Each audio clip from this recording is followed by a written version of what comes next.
The phone rang at 2 in the morning, and I almost didn't answer. 5 years of silence, and suddenly my sister Charlotte was crying on the other end, begging me to come home. The family construction business was collapsing, she said. Dad had a stroke. They needed me.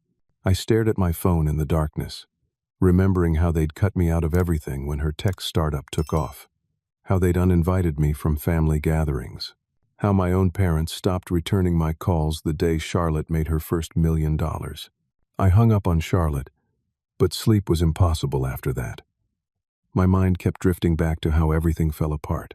5 years ago, I was 28 years old, working as project manager at Thompson & Sons Construction in suburban Philadelphia. It was the family business my grandfather started back in 1976. I'd been there since I was 22, right out of Penn State with a business degree and big dreams about modernizing our operations. I had real plans back then. I wanted to bring the company into the 21st century with better project management systems, expand into sustainable building practices, make us competitive with the bigger firms. I worked 60-hour weeks, learned every aspect of the business from the ground up. I thought I was building my future. Then Charlotte's tech startup launched. She was 25 at the time, fresh off creating some project management app for construction companies. The irony wasn't lost on me. My little sister was supposedly revolutionizing the industry I dedicated my life to, and suddenly, I couldn't do anything right in my parents' eyes. Family dinners became unbearable. Every Sunday at Mom and Dad's house in Chestnut Hill turned into the Charlotte Show. She'd raised $2 million in funding. She got featured in some business magazine. She was speaking at conferences. Meanwhile, I just closed a $3.2 million contract with the city for a new municipal building, my biggest deal ever, and Dad barely looked up from his plate when I mentioned it. "That's nice, Harry," he'd said, then immediately turned to Charlotte. "Tell us more about the Forbes article." It got worse over the next 6 months. Charlotte's company was suddenly valued at $50 million. Venture capitalists were throwing money at her, and my parents started what they called reorganizing the business. Suddenly I was being excluded from meetings I used to run. Dad and Mom started calling Charlotte for advice on company decisions, even though she'd never worked a single day in construction. I confronted them at Sunday dinner one night. "I've given 6 years to this company. What's happening here?" Dad's face had gone cold. "Charlotte understands modern business, Harry. You're stuck in old ways. Maybe that's why we're not growing like we should be." I tried to argue that the family business needed construction expertise, not tech guru advice. That our clients valued relationships and quality work, not flashy apps. But Dad exploded. "Maybe you should work somewhere that appreciates your limited vision," he'd shouted. Within 2 weeks, everything changed. My authority was stripped away. They moved me to a basement office, stopped inviting me to client meetings.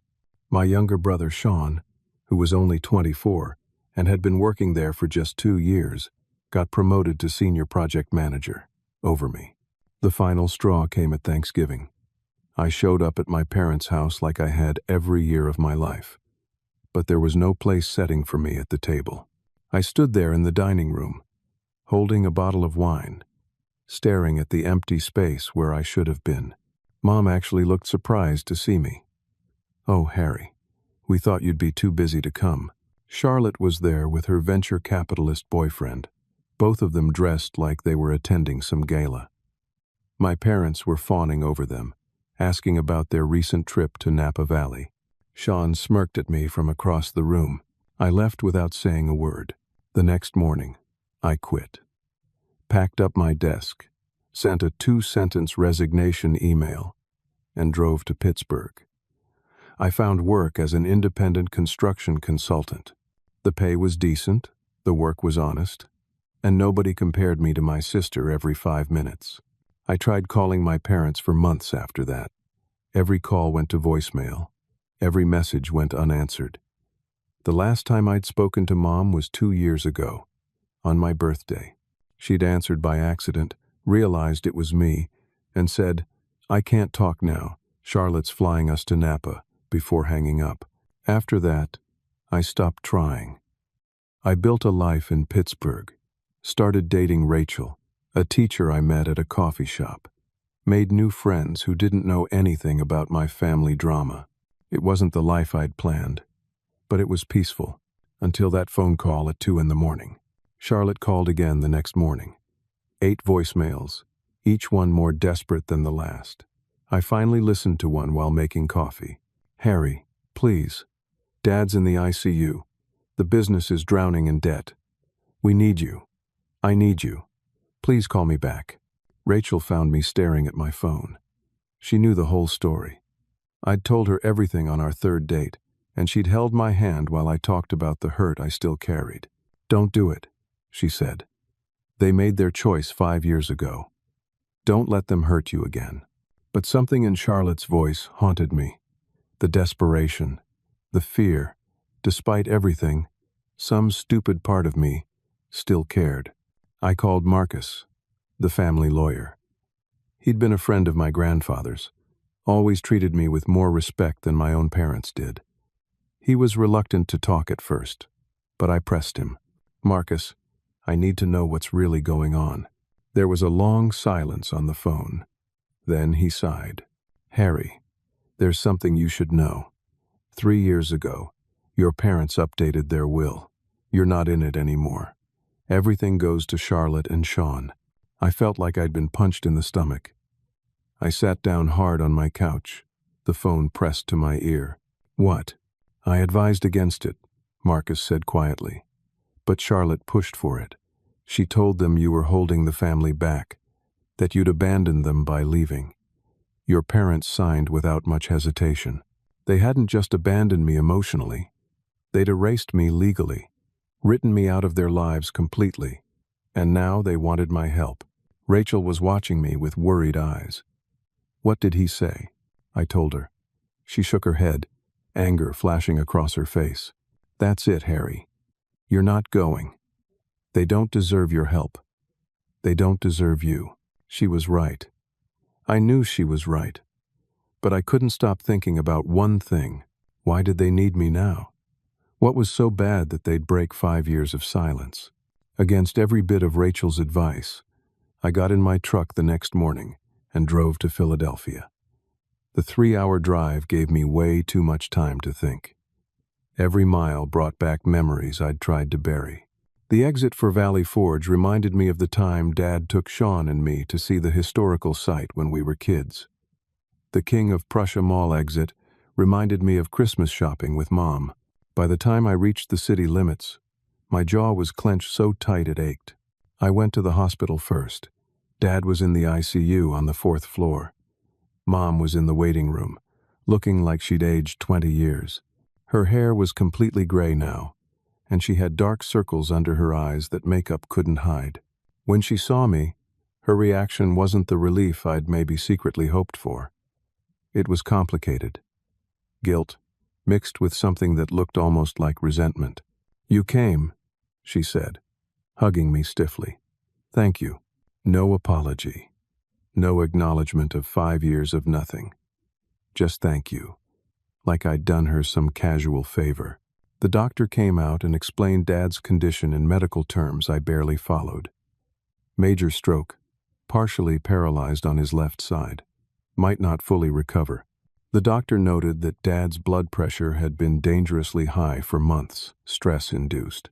Charlotte appeared while the doctor was talking. She looked like she'd stepped out of a magazine, even at the hospital. Designer suit, perfect makeup, expensive haircut. But her eyes were desperate, red-rimmed from crying. She actually looked shocked that I'd come. "Harry," she said, "can we talk? Privately?" She led me to a small family consultation room. Mom and Sean followed. Sean barely nodded at me, his face blank and unreadable. Charlotte sat down across from me and folded her hands on the table. "Harry, I know we haven't been close lately."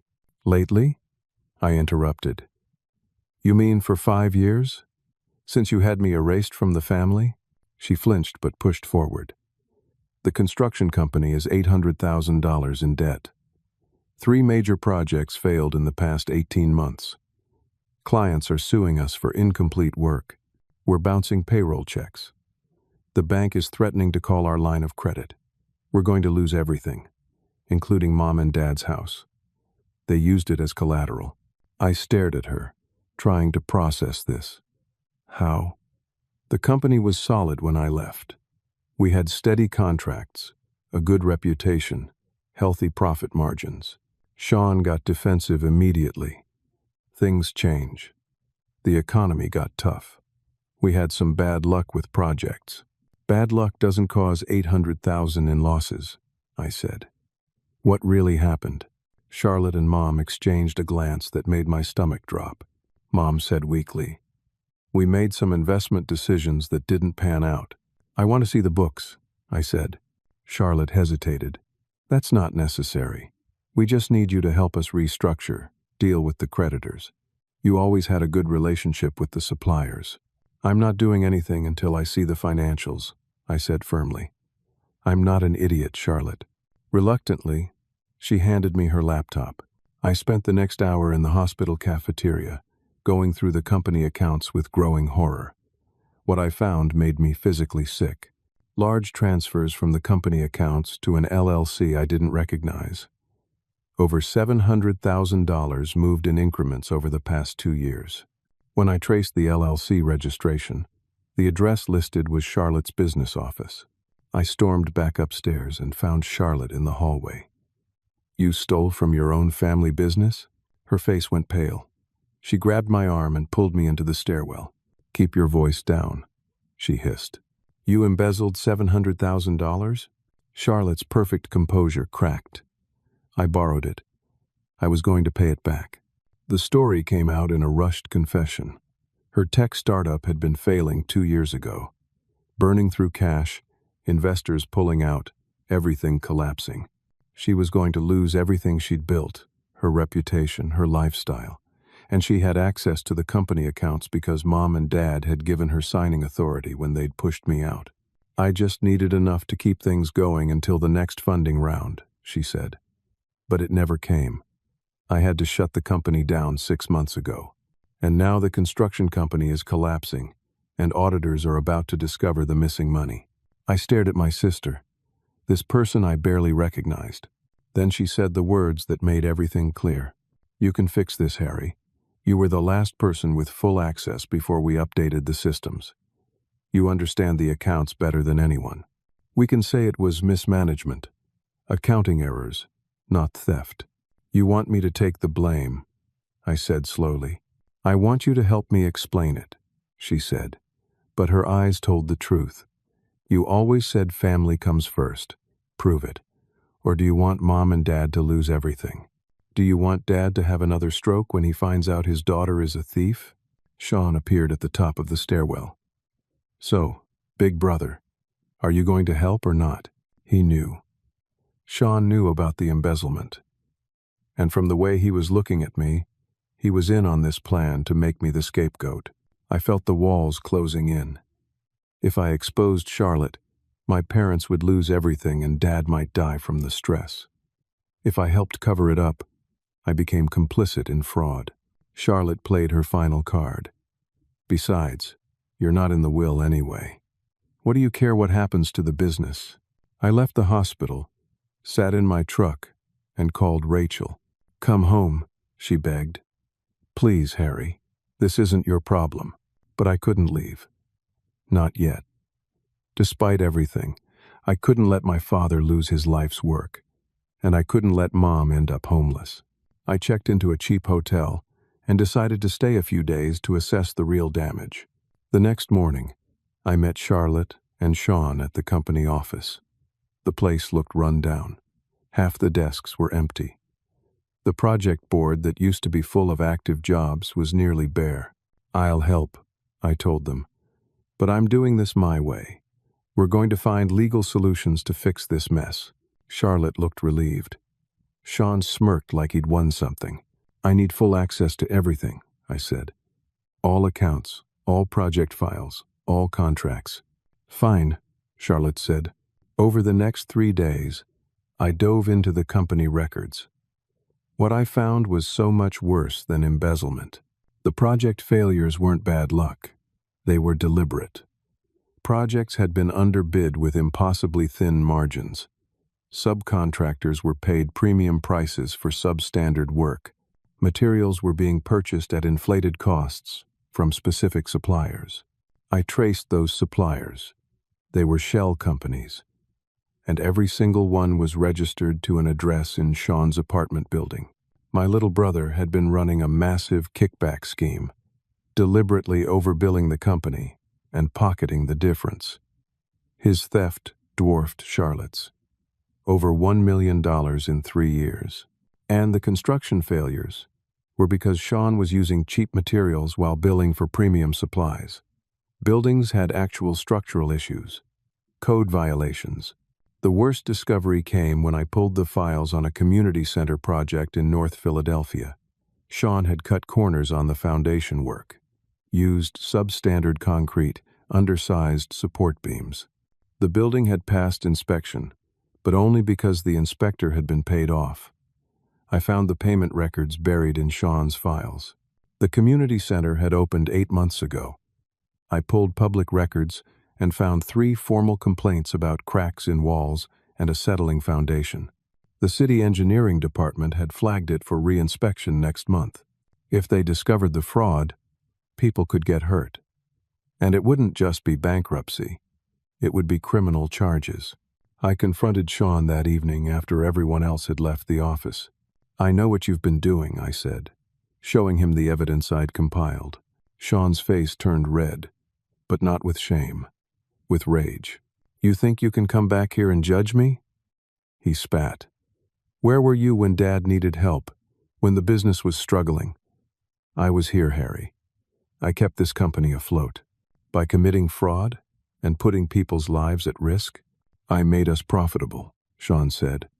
"Or at least I tried to, before Charlotte's mess made everything fall apart. You always thought you were so much better than me, Dad's favorite. Charlotte might have been the golden child, but you were the one who got all his respect." I realized then that Sean's resentment went back way further than Charlotte's success. He'd always felt like he was third in line, never good enough. "I deserve to run this company," he said. "Not you. And I did run it, successfully. You destroyed it. And you endangered innocent people." Sean stepped closer, his voice low and threatening.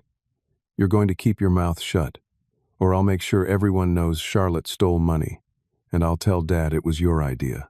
Who do you think he'll believe? The son who abandoned him or the son who stayed?" I left the office, my mind racing.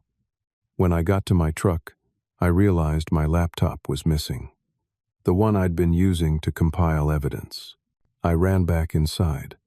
Sean was already gone, and I found my investigation files copied onto the company servers under my new login credentials. Sean was planting evidence to make it look like I'd discovered the fraud and was trying to frame them. My phone buzzed.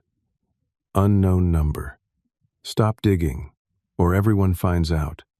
You were always the one with access to the accounts. People will believe you did it." I called Charlotte. She answered on the first ring. "Did you know about Sean?" I asked. Silence. "Charlotte, did you know your brother was committing fraud?" "He was keeping the company afloat," she said quietly. I turned a blind eye. "We all did what we had to do, Harry. People could get hurt. That community center is unsafe." "What do you want me to do?" Her voice rose. "Turn in my own brother? Dad's in the hospital. This will kill him. So you're just going to let it continue? If you expose Sean, I'll say you were part of it. You trained him, Harry. You set up all the systems he used. Who has more to lose here?" I hung up, feeling trapped from every angle. That evening Marcus called. "Harry, I don't know what you're doing, but someone just filed an anonymous report with the DA's office about potential fraud at Thompson & Sons. There's going to be an investigation." My blood ran cold. Sean had moved faster than I'd expected. "Your name is all over the recent financial transactions," Marcus continued. "You need your own lawyer." Now, I'd gone from abandoned family member to potential criminal scapegoat in less than a week. Rachel drove to Philadelphia that night. She found me exhausted and paranoid in my hotel room. "We're leaving," she said. "Right now, Harry. They're going to destroy you. If I leave, I look guilty. And that community center could collapse and hurt people. Harry, I can't walk away from this, Rachel. I can't." She saw the determination in my eyes and sighed, knowing she couldn't change my mind. I woke up the next morning to 53 missed calls. My phone had been buzzing all night, but I'd turned off the ringer trying to get a few hours of sleep. The first thing I saw when I checked the news was my face staring back at me. A local Philadelphia business news site had published an article, "Thompson & Sons Construction Under Investigation for Fraud, Former Manager Person of Interest." The article heavily implied I was the primary suspect. It mentioned that I'd mysteriously left the company 5 years ago and recently returned amid financial troubles. Quotes from anonymous sources close to the family suggested I'd been siphoning funds for years. My full name, my photo from the old company website. Everything was public. I rushed to the office. 3 voicemail messages from major clients terminating their contracts. The few remaining clients the company had were jumping ship. Sean was already there, wearing an expression of fake sympathy. "Wow, Harry," he said. "Your reputation really did a number on us. Maybe you should lay low for a while." He'd leaked the story, timed it perfectly to make me look guilty before I could expose him. My phone kept ringing. Rachel's parents. They'd seen the article. It was being shared in Pittsburgh business circles. Rachel's father owned a successful plumbing supply company. He was on the phone with Rachel when I called her back. "You need to distance yourself from this man," I heard him say in the background. "He's going to drag you down with him." "Dad, Harry didn't do anything wrong," Rachel said, but I could hear the uncertainty creeping into her voice. Her mother got on the phone. "Rachel, you're 32 years old. Do you really want to tie yourself to someone facing fraud charges? Someone who lies to his own family?" The seeds of doubt were planted. I could hear it in Rachel's voice when we talked later. "I believe you," she said. But she didn't sound sure anymore. I reached out to Travis, an old friend who'd worked as assistant project manager under me years ago. We'd been close once. He finally agreed to meet me for coffee. But when we sat down, Travis looked uncomfortable. "Charlotte called me," he said. "She told me you're trying to frame her and Sean for your mistakes." He showed me his phone. Charlotte had sent him a doctored email chain that appeared to show me authorizing questionable payments. She said you're desperate, that you're going to try to drag everyone down with you. Travis wouldn't meet my eyes. "I can't get involved, Harry. I've got a wife, 2 kids, a mortgage. I'm sorry." I watched my entire support network evaporate in real time. At the hospital that afternoon, I found Mom alone in the waiting room while Dad slept. I sat down next to her. "Mom, we need to talk about what's really happening." She wouldn't look at me. "Did you know about Charlotte taking money from the company?" The silence stretched out for what felt like forever. Then, quietly, she told me. 2 years ago, she was desperate, Harry. Her company was failing. I felt like I'd been punched. "You knew? This whole time? What was I supposed to do? Turn in my own daughter? So you let the business collapse? Let Dad work himself into a stroke?" Mom's voice cracked. "Charlotte said she'd pay it back. She promised. And Sean said he could keep things going with smarter business practices." Smarter practices? I couldn't believe what I was hearing. Mom, he was stealing, committing fraud, endangering people. She shook her head stubbornly. "No. Charlotte said you'd try to blame them. She said you were always jealous of their success. My own mother had been poisoned against me. Why was I erased, Mom? Why wasn't I invited to family events? Why was I written out of the will?" She looked away. "Charlotte thought it was best. She said you were holding us back with old-fashioned ideas, that we needed to move forward without you. And you just agreed? I worked for that business for 6 years. You have to understand," Mom said defensively. "Charlotte was so successful, We thought she knew what was best for the family. So you chose her and Sean over me." She didn't deny it. "They stayed, Harry. They were here. You left. I left because you pushed me out. That's not how we saw it," she said quietly. I walked out of the hospital and found Rachel waiting in the parking lot. She'd been crying. "Harry, I can't do this anymore." My heart sank. I knew what was coming. My parents are right. This is too much. Your family is toxic, and you're drowning trying to save them. "Rachel, please. I just need time to prove my innocence." "And what if you can't?" she asked. "What if they succeed in framing you? Am I supposed to stand by you through a criminal trial? Lose my job because I'm associated with you?" She handed me the key to my apartment. "I love you, Harry, but I love myself more. I can't watch you self-destruct." She drove away. I stood alone in the parking lot, watching the taillights disappear. My phone buzzed again. Someone had tagged me on social media. The local evening news was running a story. I watched the video on my phone. Charlotte was giving an interview from the company office, looking professional and concerned. "We're cooperating fully with authorities," she said. "This is a family tragedy. My brother Harry. We had concerns about his business decisions years ago, which is why he left the company. We hoped he'd moved on with his life." The reporter asked, "Is it true he's returned and may be involved in the current investigation?" "I don't want to speculate, but the timing is suspicious. We're focused on protecting our clients and employees during this difficult time." She was convincing, sympathetic, the perfect victim. Sean stood behind her, nodding gravely. I checked into a cheaper motel. Couldn't afford the hotel anymore. My phone rang constantly with reporters, angry former clients, subcontractors who'd lost money. "Marcus called that evening. The DA wants to interview you tomorrow. I'll be there, but this is serious. They're building a case." I sat on the motel bed, staring at the water-stained ceiling. I'd lost everything. My family, my girlfriend, my reputation, potentially, my freedom. But as I sat there in the darkness, something shifted inside me. Anger replaced despair. They'd taken everything from me twice. Once through neglect and dismissal, now through active destruction. I was done being the victim. I pulled out my laptop and started documenting everything I knew. Evidence of Sean's fraud, Charlotte's embezzlement, the timeline of their frame job. Screenshots, financial records, everything I could access remotely. If they wanted to destroy me, I'd make sure the truth destroyed them first, even if it meant burning the whole family down. The interview with DA Walsh was scheduled for 10 in the morning. Marcus picked me up from the motel at 8. "Let me do most of the talking," he said.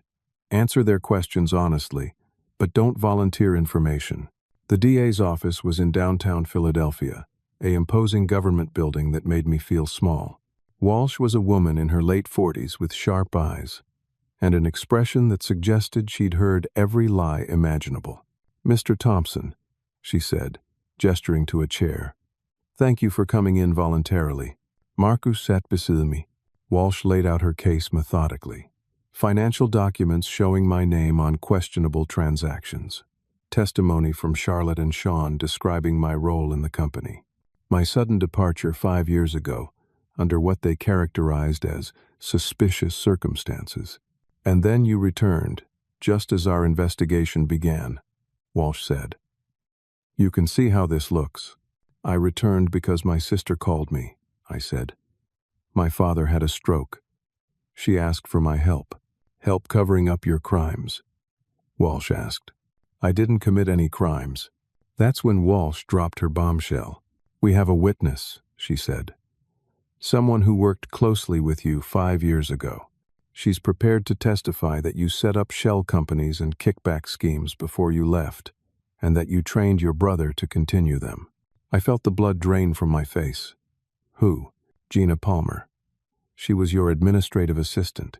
I remembered Gina, young woman, maybe 23 at the time, fresh out of Temple University. She'd handled filing, scheduling, basic office tasks. Sweet kid who'd never given me any trouble. Gina wouldn't lie. She knows I ran that company honestly. Walsh slid a statement across the table. She says differently.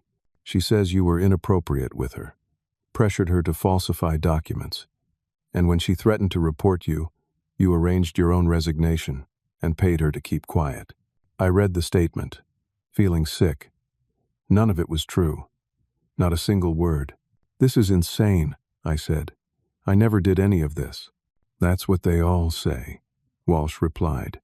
After the interview, Marcus and I sat in his car in the parking garage. They've built a solid case against you, he said grimly. We need to find out what they have on Gina, why she'd lie. Marcus spent the afternoon making calls. He discovered that Gina had left the company 4 years ago and moved to Delaware. More importantly, she was engaged to Derek Russo, Sean's best friend from college. The connection was obvious. Marcus found Gina's social media accounts.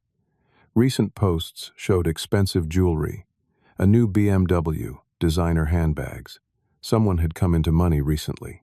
I think she was paid off, Marcus said, but proving it is another matter. That evening, I couldn't take it anymore.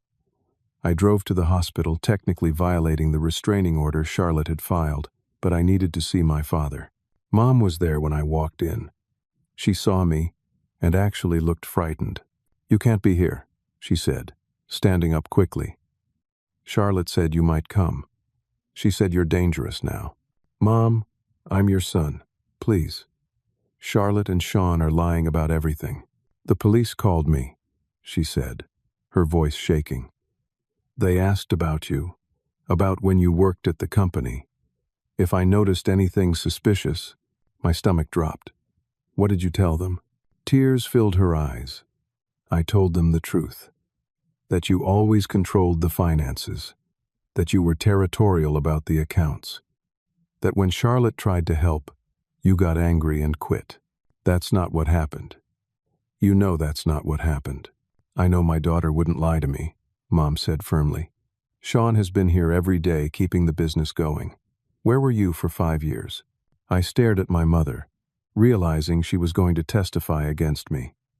Whether she understood what she was doing or not, she was helping them destroy me. I left before hospital security could be called.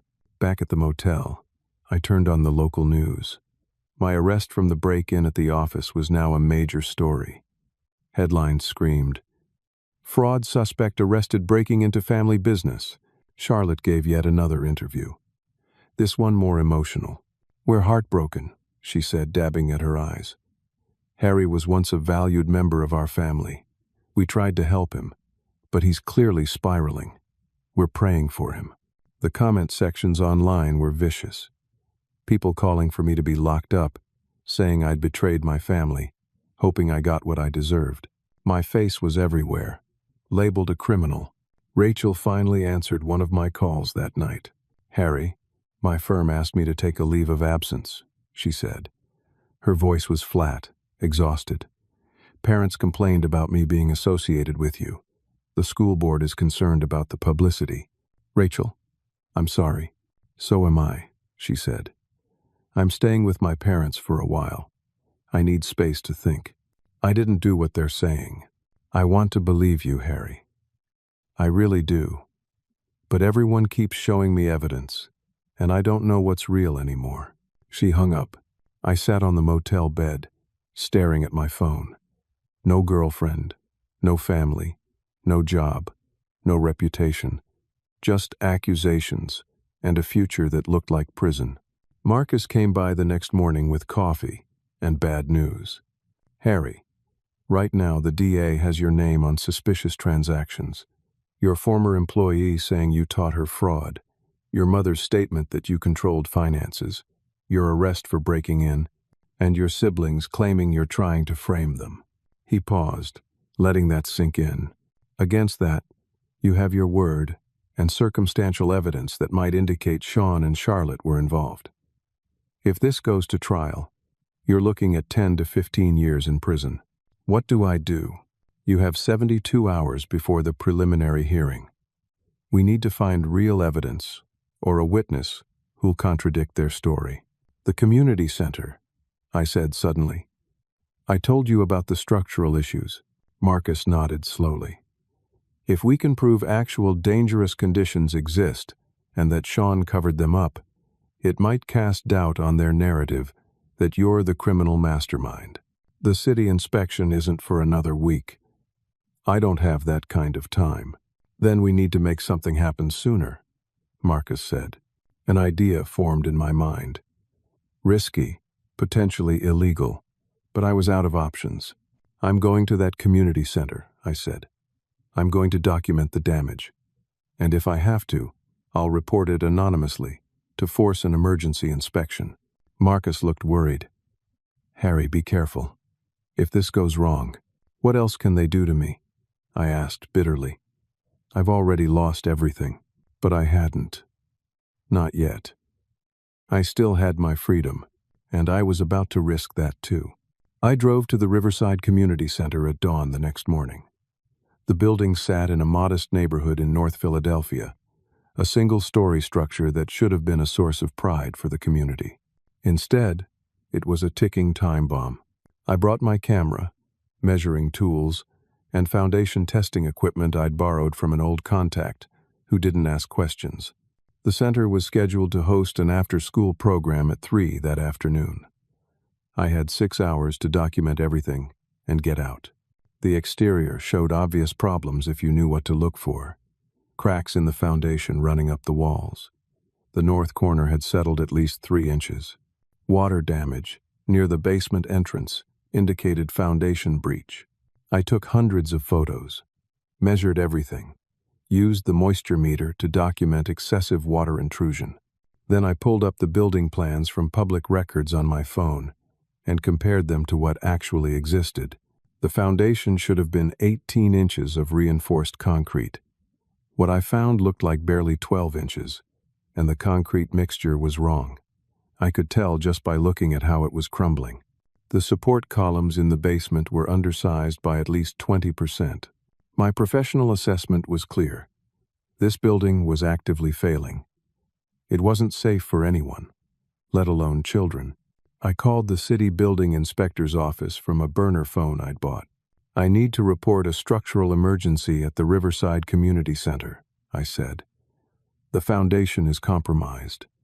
The building is occupied by minors daily. You need to send someone immediately. The inspector who answered, Frank Bradley according to his introduction, sounded skeptical. Sir, are you a licensed engineer? We can't shut down a public facility based on an anonymous tip. There are 70 kids coming here this afternoon, I said urgently. You need to come now. We'll send someone in 2 to 3 days, Bradley said. That's the best I can do. I hung up, frustrated. The bureaucracy wasn't going to move fast enough. I stood outside the community center, looking at the building, thinking about those 70 kids. I could walk away. Let the system work slowly. Hope it got condemned before my hearing. Keep myself out of more trouble. But what if it collapsed today? What if a child got hurt because I played it safe? I made the hardest choice of my life. I called the local news station. The same reporter who'd covered Charlotte's interviews answered. Her name was Amy Gonzalez. I have proof of construction fraud that's putting children's lives at risk, I said. Right now, today. Are you interested? She arrived in 20 minutes with a camera crew. I showed Amy everything. The foundation issues, the documents proving Sean had cut corners, the inspection records showing bribes paid. She was skeptical at first. You're the guy accused of the fraud, she said. Why should I believe you? Because I'm willing to go on camera and stake my freedom on this, I said. And because you can bring your own structural engineer to verify everything I'm saying. Amy made some calls. Within an hour, Dr. Richard Hayes from Temple University arrived. He was a structural engineering professor who occasionally did forensic work for the city. Dr. Hayes spent 90 minutes examining the building. I watched his expression go from curious to concerned to horrified. This building should be evacuated immediately, he told Amy on camera. The foundation is failing. I'm honestly shocked it's still standing. While they were filming his assessment, school buses pulled up outside. 73 children between the ages of 6 and 12 started filing into the community center, excited and noisy, completely unaware of the danger. I ran to the entrance, where a woman was greeting kids. Her name tag read Maria Santos, Director. "You need to evacuate," I said, slightly out of breath. "The building is unsafe." "Who are you?" she asked, immediately defensive. "You can't just come in here making accusations." "I'm a construction professional, and this building is about to collapse." Maria pulled out her phone, probably to call security. Dr. Hayes came over, showing his credentials. "Ma'am, I'm a licensed structural engineer from Temple University. This building is genuinely dangerous. Please evacuate immediately." Something in his tone convinced her. Maria's face went pale, and she started calling out instructions to her staff. "Everyone out. Emergency evacuation. Leave your things. Just get outside now." The evacuation had just started when we heard it, a loud crack that echoed through the entire building. The northeast corner visibly shifted. Ceiling tiles fell in the main activity room. A water pipe burst from the shifting foundation, spraying water everywhere. Kids started screaming. Staff members rushed to get everyone out, but some of the younger children froze in fear. I ran inside. 3 kids, maybe 6 or 7 years old, were standing in the hallway crying, too scared to move. I picked up 2 of them, one under each arm, and yelled for the third to hold on to my shirt. Another crack. The door frame shifted. I could see the ceiling starting to buckle. I got the kids outside, just as part of the ceiling collapsed behind us. Dust and debris exploded through the doorway, but everyone was out. No injuries. 73 children safe on the sidewalk across the street. Amy's camera crew had captured everything. The evacuation, the structural failure, me carrying kids to safety, the building's visible collapse. Fire trucks arrived, sirens blaring, police cars, more news crews. The city inspector, Frank Bradley, showed up and went pale when he saw the damage. "Oh my God," he said. Dr. Hayes gave his official assessment on camera. This building was doomed to fail. Someone cut significant corners during construction, and whoever approved this should face criminal charges.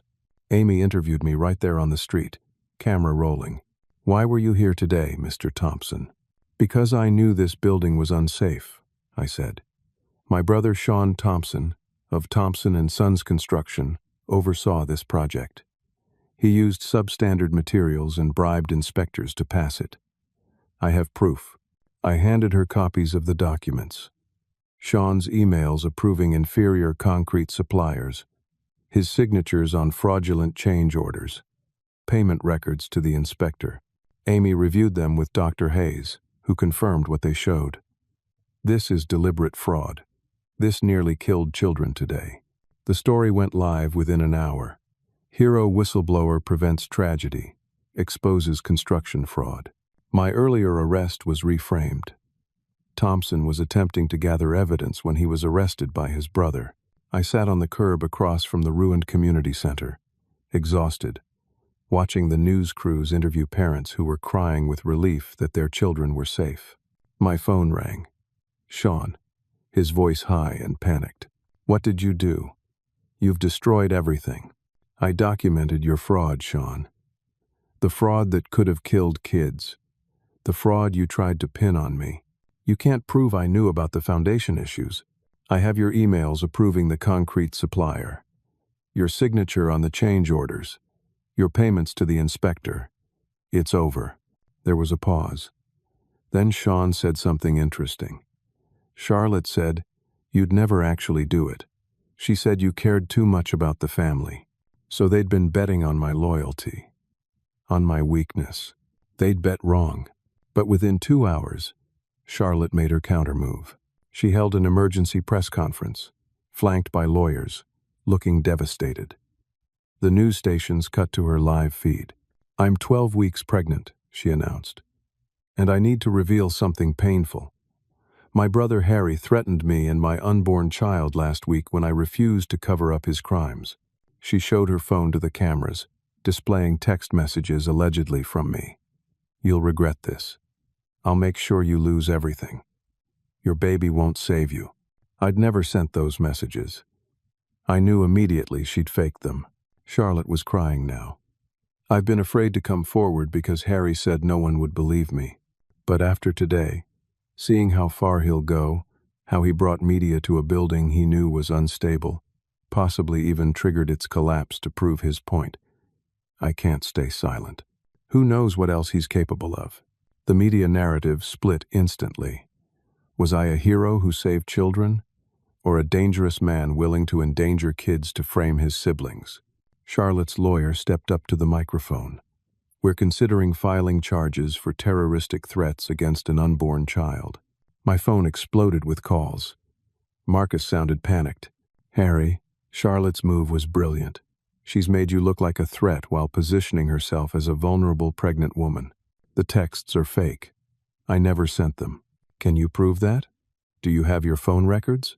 I realized my phone had been in police custody after my arrest. Returned just yesterday. Who knows what Sean had done to it during that time? We need a forensic analyst, Marcus said. That's $20,000 minimum. Do you have it? I didn't. I was completely broke. Public opinion fractured. Some people saw me as a hero. Others saw me as unhinged. Social media was brutal on both sides. But then, late that evening, my phone rang from an unknown number. Mr. Thompson? This is Gina Palmer, the woman who'd testified I'd taught her fraud. I saw the news, she said, her voice shaking. All of it. I can't do this anymore. Sean paid me to lie. I have proof. Recordings, texts, bank records, everything. Hope surged through me. How much proof? Enough to bury them, she said. I need to meet with your lawyer. Tomorrow. I called Marcus immediately. She's willing to flip? He asked. She says she has recordings. This could change everything, Harry. If she testifies that Sean and Charlotte orchestrated a conspiracy to frame you, I let myself feel hope for the first time in days. But I knew better than to celebrate yet. My family had proven they'd do anything to destroy me. This wasn't over. Gina Palmer walked into Marcus's office the next morning looking terrified. She was 27 now, dressed conservatively, no longer the carefree young woman I remembered. She sat across from Marcus and me, hands shaking, as she pulled documents from her bag. I couldn't live with myself after seeing those kids evacuated, she said. I have a niece that age. She laid it all out. Recordings on her phone of Sean coaching her on what to tell investigators. His voice was clear on the audio. Tell them Harry set everything up before he left. Say he was inappropriate with you so they won't trust his character. You do this for me, and you'll be taken care of. There were bank records showing $50,000 deposited into Gina's account 2 days after she'd agreed to lie. Text messages from Sean discussing details of her false testimony. And emails, dozens of them, between Charlotte and Sean planning to neutralize my credibility and use Gina as insurance against my accusations. Why did you agree to do it? I asked. Gina looked at me with tears in her eyes. Derek, my fiancé, is Sean's best friend. Sean said it was just to protect the family from false accusations, that you were trying to destroy them out of spite. He made it sound noble. And $50,000 would let us buy a house, start our lives together. What changed? Marcus asked. I saw you carry those kids out of that building, she said. I saw you risk your life for children you didn't know. And I realized Sean lied to me about everything. You're not the villain. He is. Marcus immediately contacted D.A. Walsh. Emergency meeting scheduled for that afternoon. Gina testified under an immunity deal. I sat in the DA's office and watched Walsh's expression transform as she reviewed the evidence. The recordings, the bank statements, the conspiracy emails. Mr. Thompson, Walsh said when she'd finished, it appears you were telling the truth. I apologize that you weren't believed sooner. The apology felt hollow after everything I'd been through, but it was something. We're filing charges against Sean Thompson and Charlotte Thompson for fraud, embezzlement, conspiracy, and witness tampering, Walsh continued. All charges against you are being dropped immediately. That evening, I watched the news coverage from my motel room. Sean was arrested at his apartment, led out in handcuffs while cameras captured everything. Charlotte was arrested the next morning at her condo, 8 weeks pregnant and crying, claiming persecution. Both were arraigned with bail set high due to flight risk. The media coverage reversed completely. Construction fraud scheme exposed. 2 siblings arrested. 3rd exonerated. My name was cleared publicly. But clearing my name didn't undo the damage. Thompson and Sons Construction filed for bankruptcy the next day. The company my grandfather started in 1976 was gone. 73 employees lost their jobs. My parents' house went into foreclosure. I felt sadness for the legacy lost. But I also knew the company had died years ago, when my family chose greed over integrity. 2 days later, Marcus called. Your father woke up. I drove to the hospital, unsure what kind of reception I'd get. Dad was in a rehabilitation room now, out of ICU. The paralysis was permanent, but he could speak and understand everything. When I walked in, Mom was there. She looked at me with shame and couldn't meet my eyes. Dad saw me and immediately started crying. Harry, he said, struggling to get the words out through partial paralysis and emotion. Oh God, Harry. Marcus told me everything. I sat in the chair next to his bed, not knowing what to say. I failed you, Dad continued, tears streaming down his face. As a father, as a man, Charlotte was successful, and I was so proud. Sean was ambitious. But you were solid, honest, good, and I threw you away like you meant nothing. His words came out slowly, painfully. I can't undo what I did. Can't give you back those 5 years. The business is gone. The family is destroyed. It's all my fault. I enabled them. I ignored you. I signed that will cutting you out because Charlotte convinced me you were holding us back. He paused, struggling for breath. I don't deserve forgiveness. But you need to know, I'm proud of you. You saved those children. You had every reason to walk away and let us destroy ourselves. But you stayed and did the right thing. You're twice the man I ever was. I sat in silence for a long time. 5 years I'd wanted to hear those words. Now that they'd come, I felt empty. Dad, I wanted your approval for so long, I finally said. When you didn't give it, it broke something in me. He nodded, still crying. But I don't need it anymore, I continued. I know who I am. I'm not the forgotten son. I'm not the scapegoat. I'm someone who stands up for what's right, even when it costs everything. I paused, then said the words I needed to say for myself, not for him. I forgive you, Dad. Not because you deserve it, but because holding on to anger is killing me too. You're going to spend the rest of your life dealing with what Charlotte and Sean did, what you enabled. That's your burden. I'm letting mine go. Mom entered then, looking like she'd aged 20 years in 2 weeks. She saw me with Dad and hesitated. Mom, I said.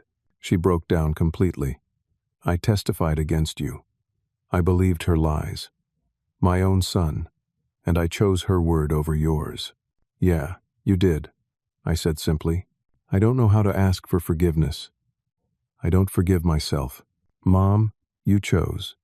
For 5 years, even when Charlotte was stealing, even when Sean was committing fraud, you chose them over me. That's something you have to live with. We lost everything, she said, voice breaking. The house, the business. Charlotte's going to prison. Sean's looking at 15 years minimum. And we're old and broke with nowhere to go. I could have walked away completely. Let them figure it out on their own. They'd earned that.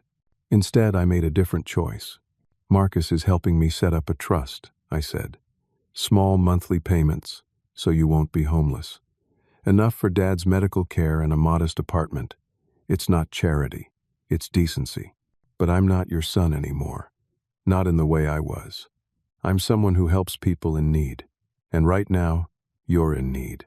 Mom sobbed with gratitude and shame. Dad managed to say, "Harry, you don't have to do this." "I know," I said. "That's why I'm doing it. Because someone in this family should act with integrity." When I left the hospital, Rachel was waiting in the parking lot. She came as soon as she heard I'd been exonerated. "Harry, I'm so sorry," she said. "I should have believed you. I should have stayed." I looked at this woman I'd thought I'd spend my life with. "You made the choice that felt right for you," I said.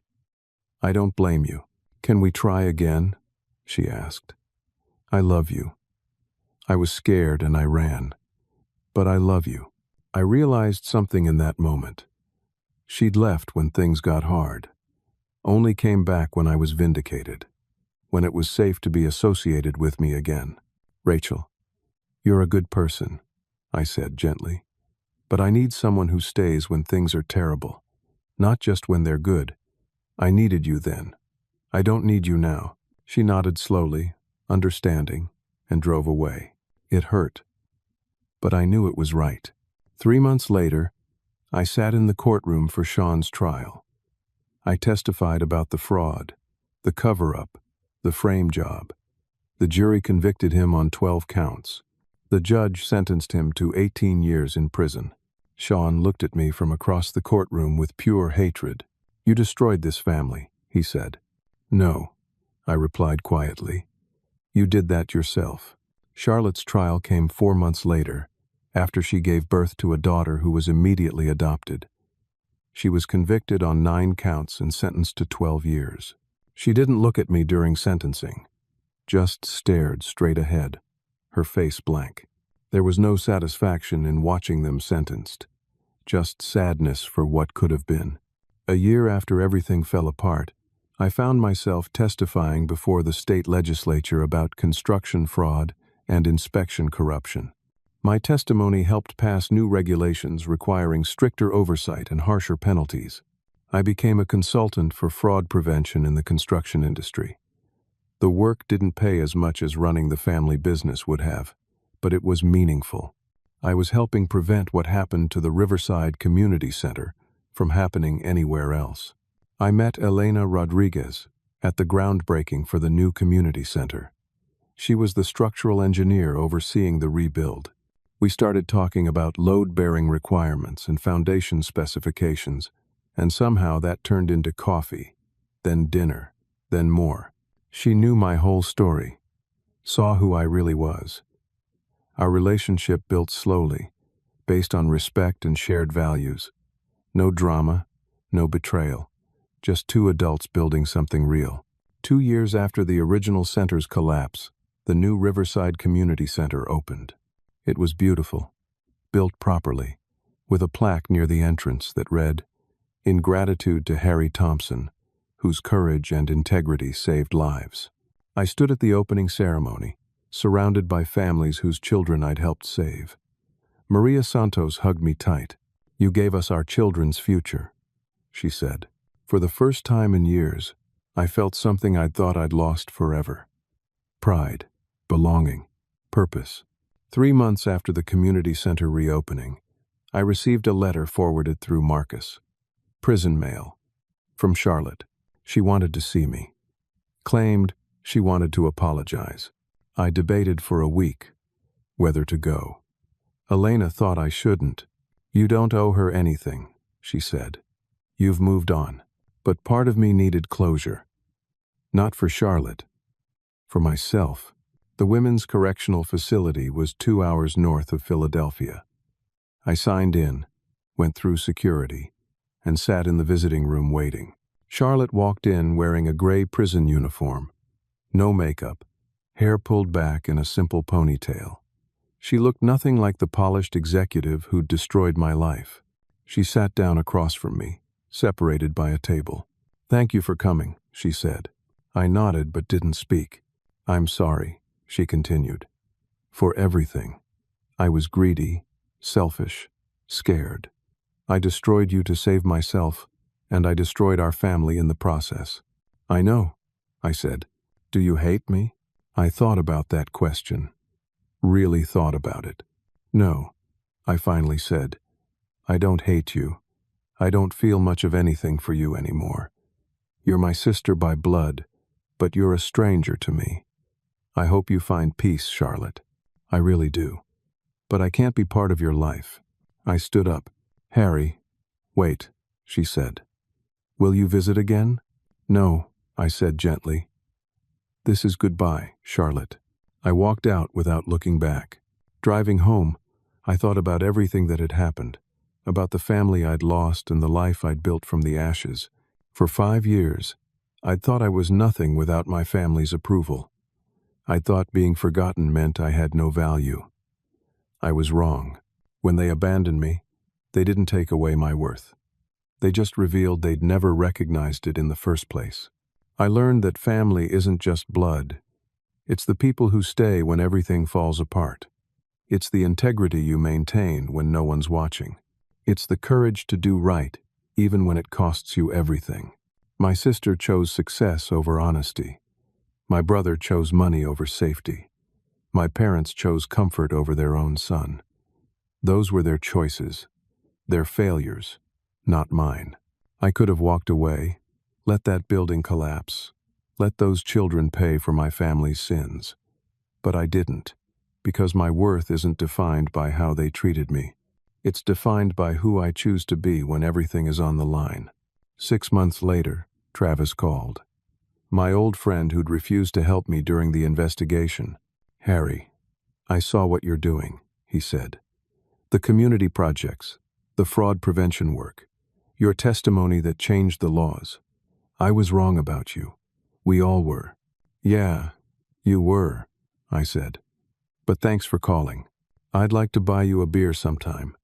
Make things right." I considered it. Part of me wanted to say no, to hold on to that hurt. But I'd learned something about forgiveness. It's not about the other person deserving it. It's about not letting their mistakes define your future.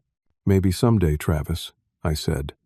"But right now, I'm exactly where I need to be." I hung up and looked around my office. Photos on the wall from various projects. The community center plaque, a smaller version they'd given me. A picture of Elena and me at a construction site, both wearing hard hats and smiling.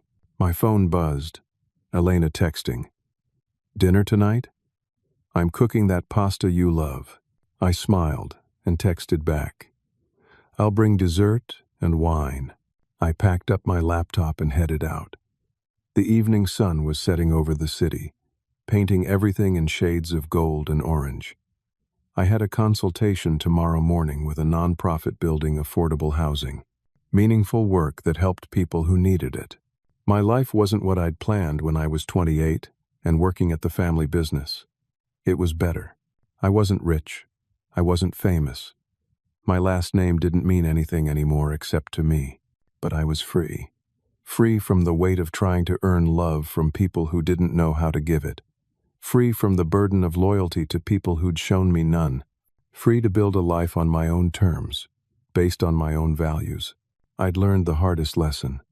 Your family's rejection doesn't define your value. Your integrity when you're alone and abandoned shows who you really are. Sometimes the family you build is more important than the one you were born into.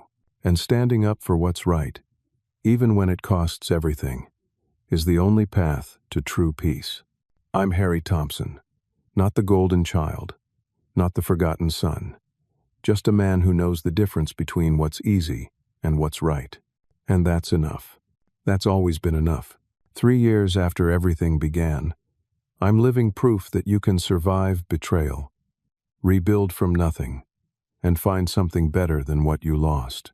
Not because you're special or lucky, but because you refuse to let other people's choices destroy who you are. The family business is gone. My relationship with my parents is distant but civil, supported by the trust I set up. Charlotte and Sean will spend years in prison, paying for their crimes. And me? I'm building community centers and affordable housing. I'm consulting on fraud prevention. I'm testifying before legislatures to change laws. I'm with a woman who sees my worth without me having to prove it. I'm exactly where I'm supposed to be. So let me ask you something, because maybe you've faced this too. Have you ever been abandoned by the people who were supposed to love you unconditionally? Have you ever been blamed for someone else's mistakes? Have you ever had to choose between your integrity and your family? If so, what did you do? How did you survive it? Did you find peace on the other side? Leave your thoughts in the comments below. Your story might help someone else who's going through the same thing right now. And if this story resonated with you, if it made you feel something or think about your own relationships differently, please hit that like button. Subscribe to hear more stories about overcoming adversity and finding strength you didn't know you had. Share this with someone who needs to hear that they're not alone, that being abandoned doesn't mean you're worthless, and that sometimes losing everything is how you find yourself. Thank you for listening to my story. I hope it reminded you that your value isn't determined by who recognizes it. Your worth is inherent, unchangeable, and yours alone to define. Take care of yourselves. Stand up for what's right. And remember, the family that matters most is the one that shows up when everything falls apart. Until next time,